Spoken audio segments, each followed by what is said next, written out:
జ్ఞానము చేని హీనమవ్వగా మరణపు కోరలు నా చుట్టూ చేరగా నీ కృపతో నన్ను బ్రతికించితివే. ఇంతగా నన్ను ప్రేమించుటకు ఏ పాటి వాడను యేసయ్యా.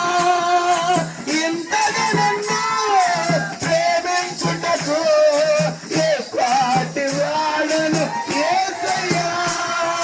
నీ కృపకు ఎల్లప్పుడూ కృతజ్ఞుడను. నీ కృపకు ఎల్లప్పుడూ కృతజ్ఞతలమాట. ఓ నీ కృపకు ఎల్లప్పుడూ కృతజ్ఞుడను. నీ కృపకు ఎల్లప్పుడూ కృపయే కృపయే. నేనేమై ఉన్నాను నీ కృపయే కృపయే.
మేము బ్రతికి ఉన్నామంటే కేవలం నీ కృపేనయ్యా.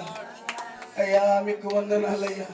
ఈ గ్రామంలో మేము నిలబడుచున్నామంటే ప్రభా, ఈరోజు మేము ఈ స్థితిలో ఉన్నామంటే నీ దాసుడు తిరిగి మరలా నడుస్తున్నాడంటే ప్రభా కేవలం నీ కృపేనయ్యా అని చెప్పండి.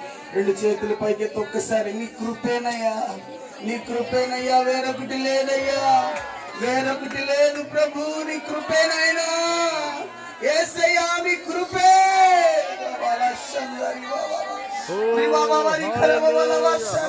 తండ్రి గట్టిగా చెప్పలు పెడుతూ కృపా కృపా కృపా కృపా కృపా కృపా కృపా కృపయే కృపయే కృపయే. తండ్రి నీ పాదాలకు వందనాలయ్యా. విదాసులు పెట్టుకుని చిత్తాన్ని వెల్లడి చేయి ప్రభా. గ్రామాన్ని ధైర్యపరచండి నాయన, సంఘాన్ని ఉజ్జీవపరచండి నాయన, మేలుతో వారి హృదయాలు తృప్తిపరచండి నాయన. ఉదయమున నా ప్రభువా నీ కృపా వార్తను మాకు వినిపింపచేయండి ప్రభువా. తండ్రి సహాయం చేయండి. యేసు పేరిట అడిగి ప్రార్థిస్తున్నాము తండ్రి. ఆమేన్. ఆమేన్. దయచేసి అందరూ కూర్చోండి.